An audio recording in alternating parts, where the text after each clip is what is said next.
A wise man definitely once told me, it's better late than never, but to be frankly honest, that is incorrect. It is not better late than never.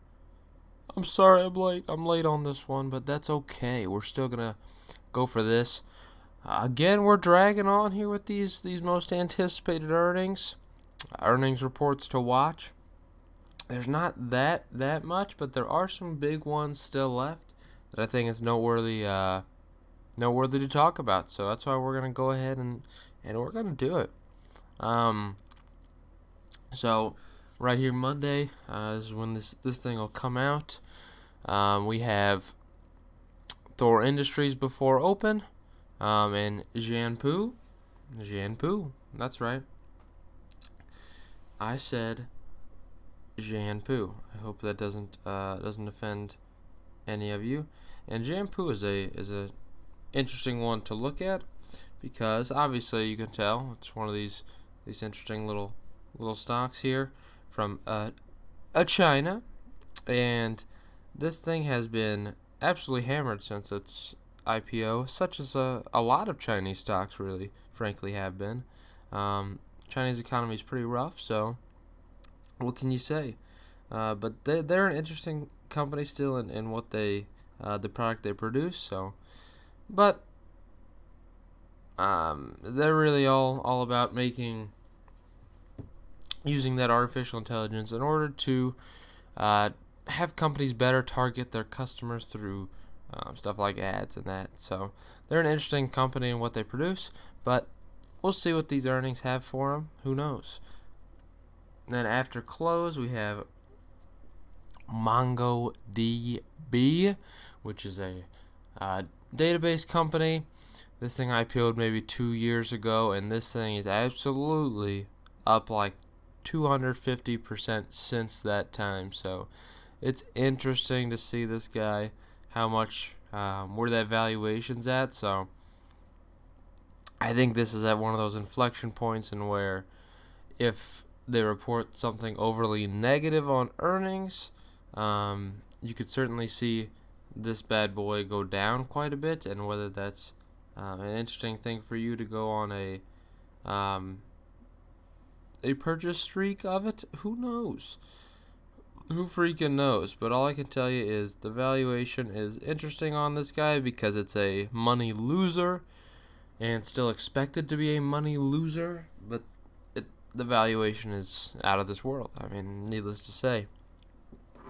So who knows where this thing's gonna go? People are still buying it even though it's a money loser.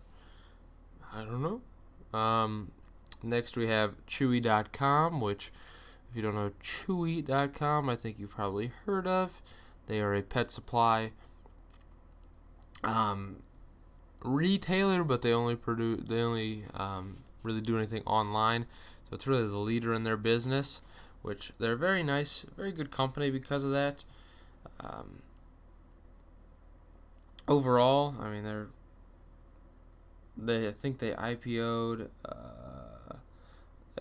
earlier this year actually, sometime in June, and it's been an interesting thing since then. They shot up real high, like the following week, and now they're back pretty well close to wherever they hit their IPO time.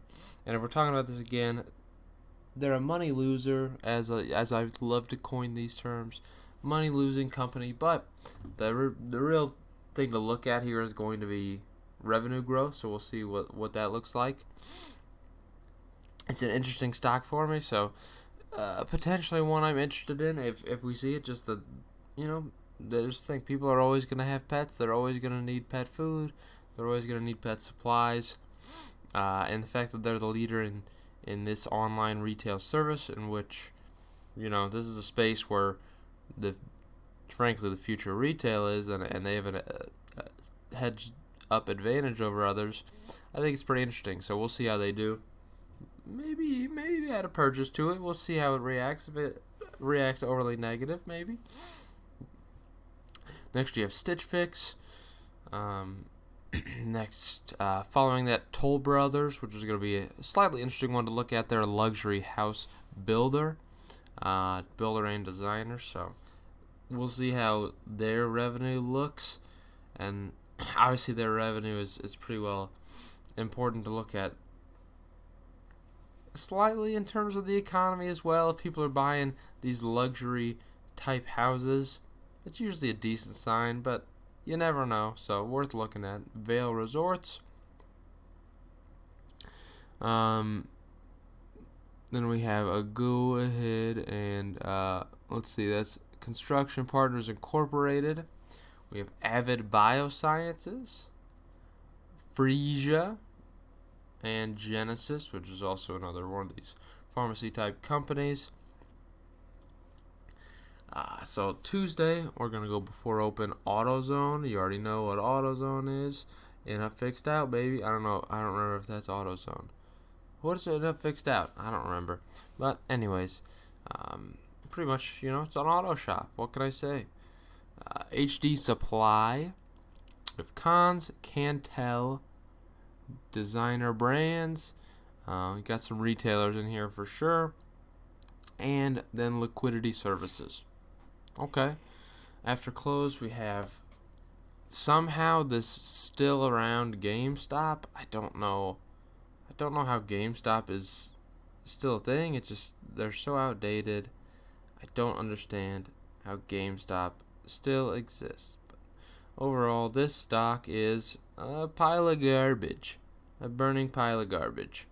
In the past 3 months, it's up like 50%, but overall, this thing, 5 years, down 80 something percent because it's a pile of garbage. But they do pay a nice dividend, which is worth noting. And they're trending into money loser status now, so this is a business that I don't know the longevity what this holds, but GameStop's not necessarily going to be around in the future. I'll just say that. So we'll see how that looks.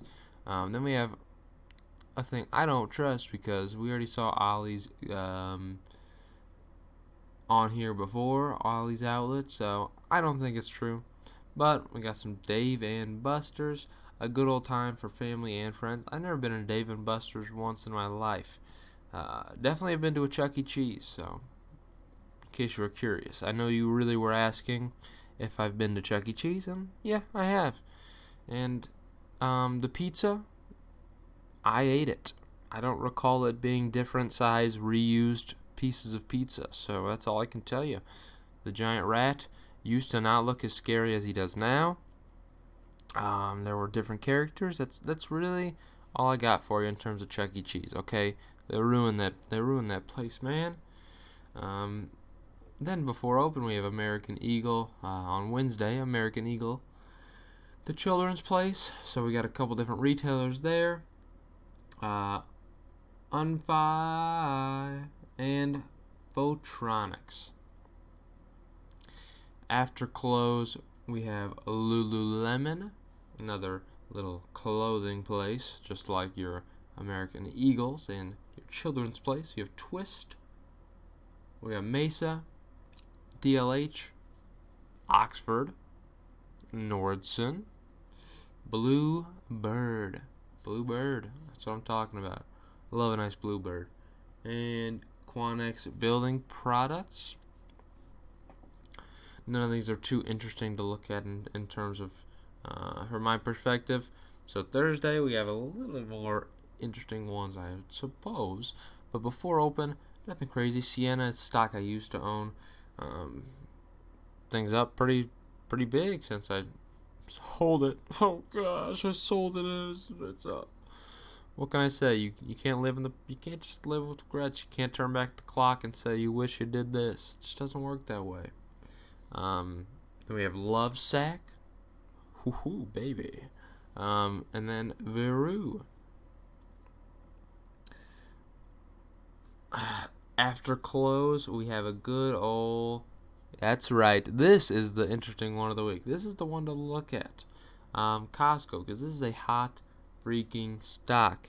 Especially for a retailer. This thing's up an average around 25% over every year for the past 5 years.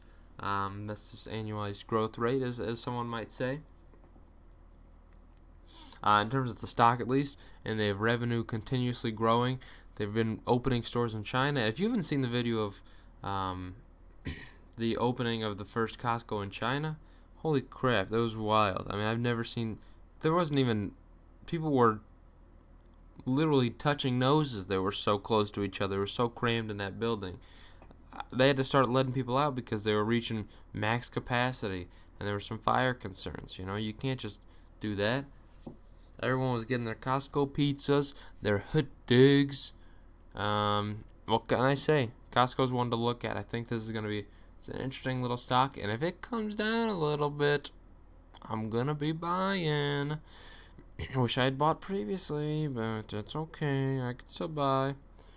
Broadcom, another good one to look at. Broadcom's a very good company. We have Adobe, a good quality company, worth looking at. Oracle, yet again, worth looking at. Worth looking at Oracle. Then Panhandle. That's right, Panhandle. We're not talking about a geographical phenomenon known as the Panhandle. Just like Florida, Oklahoma has a Panhandle, Texas has a Panhandle. Okay, I'm done talking about panhandles. I'm sorry. Then finally we have good times, and that's what I want you all to have, is a nice good time.